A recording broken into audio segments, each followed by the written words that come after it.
Yashoda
जय श्री दामोदर भगवान के,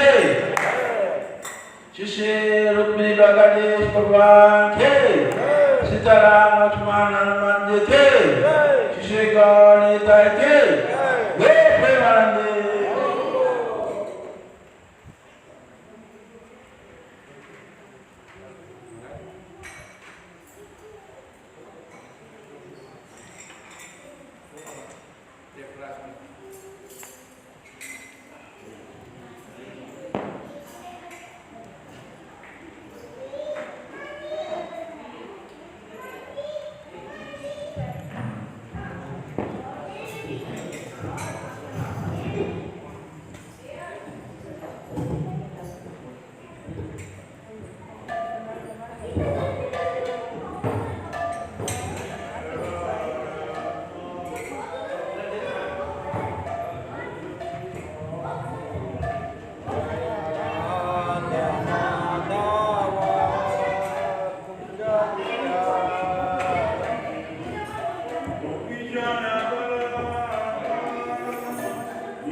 So we continue reading from Bhagavad Gita as it is, chapter 17, text number 7.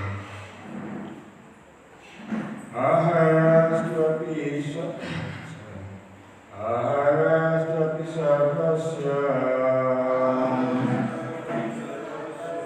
trivido bhavati priyaha yadvastaprastatadam Tesham vidamimam Aharastapi sarvasya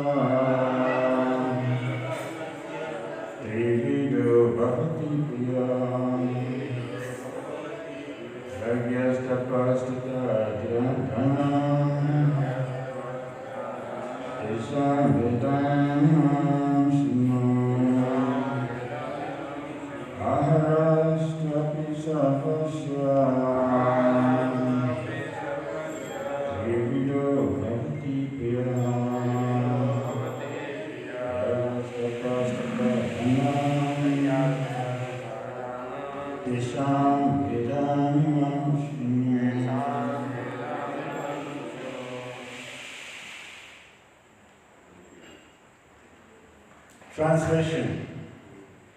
Even the food each person prefers is of the three kinds according to the three modes of material nature. The same is true of sacrifices, austerities, and charity. Now here of the distinctions between them, purport by Srila Prabhupada. In terms of different situations in the modes of material nature, there are three differences in the manner of eating and performing sacrifices, austerities, and charities. They are all not conducted on the same level. Those who can understand analytically what kind of performances are in what mode of material nature are actually wise. Those who consider all kinds of sacrifice of food or charity to be the same cannot discriminate, and they are foolish. They are missionary workers who advocate that one can do whatever he likes and attain perfection. But these foolish guides are not acting according to the direction of the scripture. They are manufacturing ways and misleading the people in general. Om Magyana Timirandasya Yana Vijana Shalakaya Sakshurudam Jena Tasmai Shri Gurave Namaha Jai Shri Krishna Chaitanya Prabhu Nityananda Shri Advaita Gadadhara Shiva Shri Gaura Bhakta Vrinda Hare Krishna Krishna Krishna Hare Hare Hare Rama Rama Rama Hare Hare. So this is the continuation of the verse that we read yesterday, where Lord Krishna is answering the question that was asked by Arjuna in the first verse. The question was, what about those who worship without any scriptural direction, who worship according to their whims? Are they in more of goodness? Are they in more of passion or in more of ignorance? So here, the Lord is explaining that even the food that people eat, different types of foodstuffs can be in the mode of goodness, mode of passion, and mode of ignorance. Sacrifices also, they can be performed in mode of passion, also in mode of ignorance.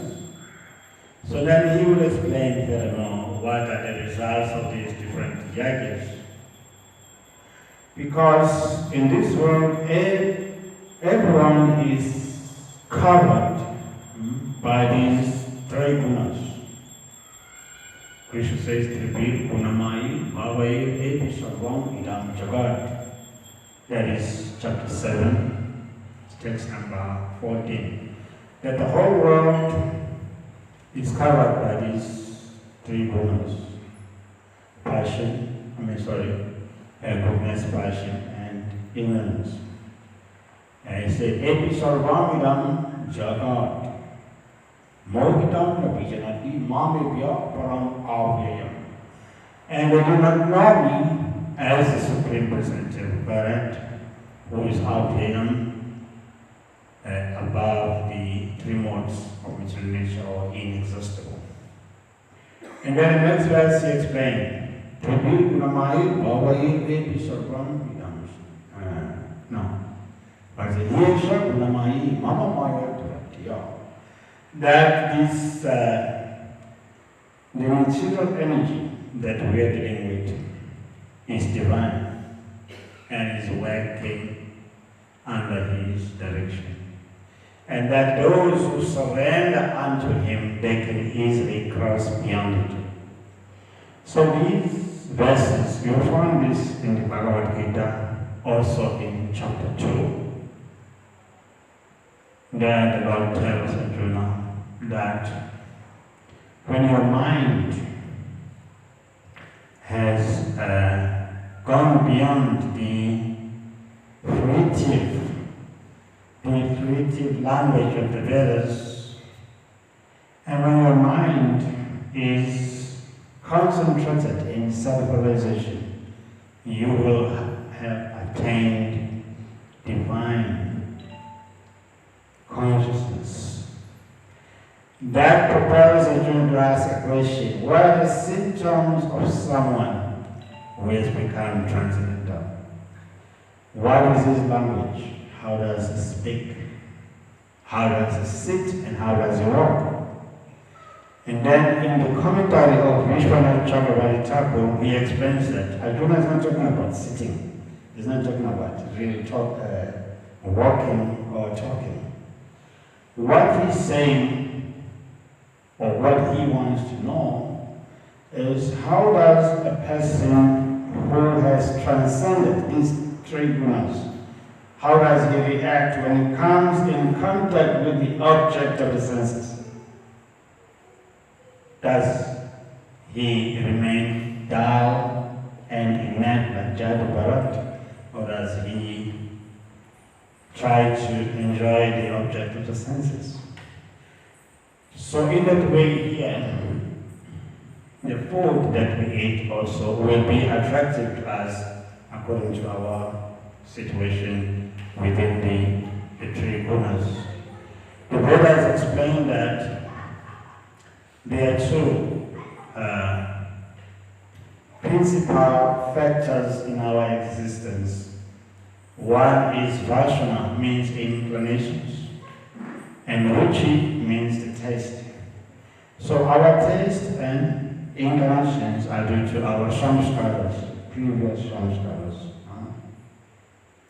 So when we come in contact with the object of our senses, we will be attracted. If there is more goodness that attract us, if we're in more goodness, if we're in more passion, the things in more passion, they will attract us. Just like Prabhupada, during his time, he used to observe devotees. When he came to any temple, he was observant. So he would walk around, like in this temple where it was a path, you can walk around here. Prabhupada would walk around and he was looking at things. In some place, he noticed that he smelled unclean toilet. There was a stench coming from the toilet as he was passing. He didn't say anything.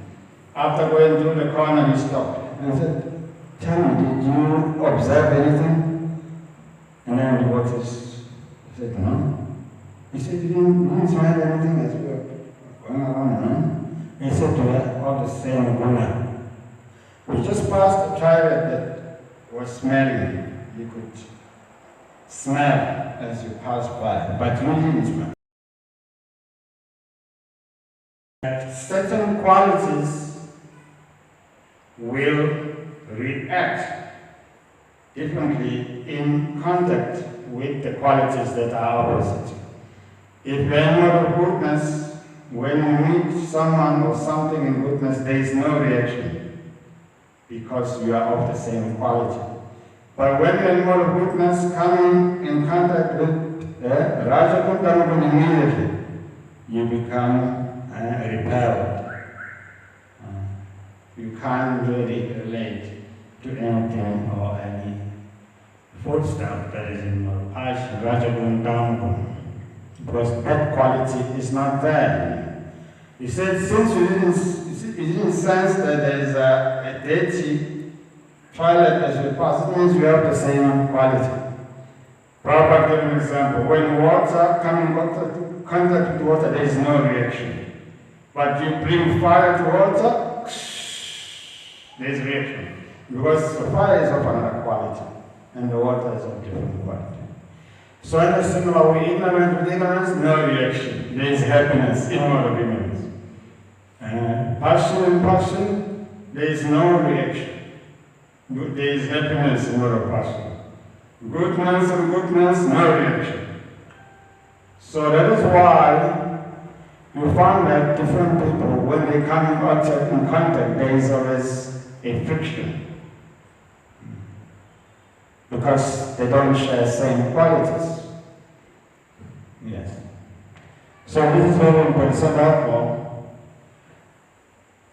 in Bhagavad Gita you find these three gunas, they come out in many chapters. Chapter 2, also you find three gunas. Chapter 3, chapter 4, all the chapters. Up to the end, you'll find that the demons of material nature are discussed. Arjuna is asking questions and Krishna explains. So in a similar way, in this chapter, it explains also how our yagyas can be also in passion, can be also in sattva-gun, and rajagun, and tamagun. And how a yagya is performed in tamagun and rajagun. And then about Rajgun, he explains that the only yagya that is beneficial is the one that is performed in sattva-gun, without motives. Whereas yagyas performed in tamagun, rajagun, they are beneficial because they are performed with some motives not to please the Supreme Personality of Godhead. So that way, the idea here is how these three gunas, the modes, are binding and how we imbibe them through eating and many activities that we are engaged in. So that way, our activities, if they are in mode of ignorance, they result into us coming back and being bound in this material nature. If our activities are in mode of passion, it says that one comes back to the earth again. But with the number of goodness, it goes down to Rasatala, Mahadala, Talatala, lower planets. Those who are in mode of passion, they come back here on earth. And those who leave this world, engage in sattva-gun, they go up to Swarga-loka, Jana-loka, higher planets. So that way, the understanding is that the binding force to the material world is Rajagun and Tamagun. That is explained also in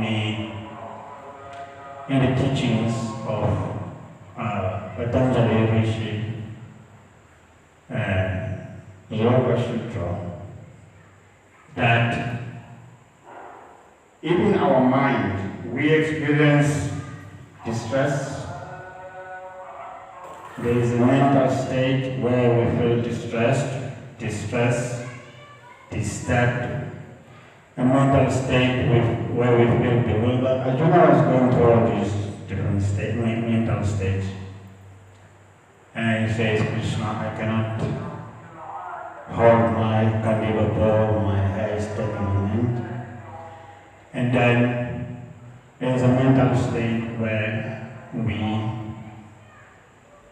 feel that our mind is unsteady. And then Patanjali explains that it's because of Rajagun and Tamagun. And then when one practices yoga, whether it be Bhakti yoga or Hatha yoga, Raja yoga, it has to help us to rise above Rajagun and Tamagun. Just like, for example, this is explained by Krishna, also in Bhagavad Gita, chapter 2, text number 41. Vyavashayatmika buddhi, ekeha purnandana. He says that those who are on this path, meaning the path of devotion, they are resolute in purpose. So in the way, in the teachings of Patanjali, he uses the same word. And Krishna says Ekagrata, Ekaha Brahmanandana. Patanjali says Ekagrata is the state when the mind is concentrated. Krishna says the mind that is resolute, it's the same thing. That is due to the presence of the mode of goodness in one's existence. He feels at ease.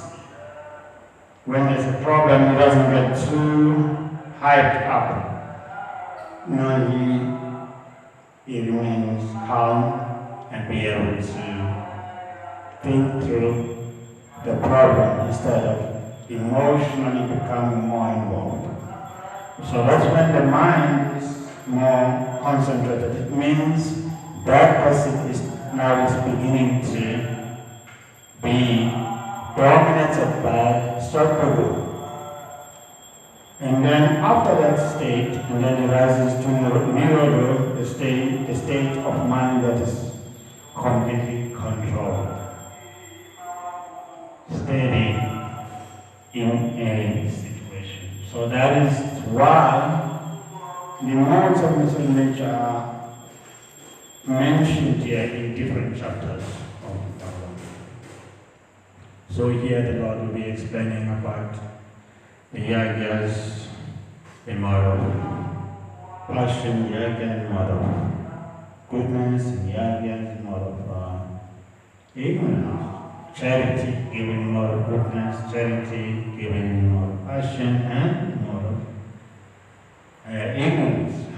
What are the benefits? What are the results? So that we, from that one question that was asked by Arjuna, the Lord spoke this whole chapter. Because Arjuna, after hearing about the demons in the chapter 16, he wanted to know what is the worship of these type of people who are not surrendered to the Supreme, who don't follow the scriptures. Are they worshipping out of goodness, passion, or ignorance? So this is the answer that the Lord gave by explaining even how different foodstuffs that we are attracted to, or the foodstuffs that we consume can also be within the three modes of material. In other words, these three modes of material nature, three gunas, were created. Actually, they make up, according to the teachings of yoga, they make up the ingredients of creation. It's just like when you bake bread or cake, you put, what is it? There was something when I was young called baking powder. You mix it in the flour so that the flour rises. The old Mataji's, they know what I'm talking about. The young ladies don't know what to bake. Because now you won't bake cakes, but when nowadays mothers baked. So there's something that you add called baking powder, so your cake becomes fluffy and nice. So the three modes of material nature are like that. I like the baking powder of this universe. So that your life can become what you desire according to how you have imbibed these three modes of material nature. Certain things will attract you, and other people will not be attracted. Certain things that attract other people, they may not be attracted to. So because of the differences in our situation in the three modes of material nature. But practice of devotional service or any yoga is supposed to purify our mind from the influence of the three modes of material nature. And then when we come to Ekagrata, or the state where Krishna says the mind becomes resolute, that's a state when devotional service or spiritual practices become very easy and very reachable. So in that way, the three modes of material nature can be binding, but at the same time, they can be the cause of liberation. This is what is discussed in these chapters. Thank you very much. Hare Krishna. Jaya Prabhupada. Transvarsima Prabhu.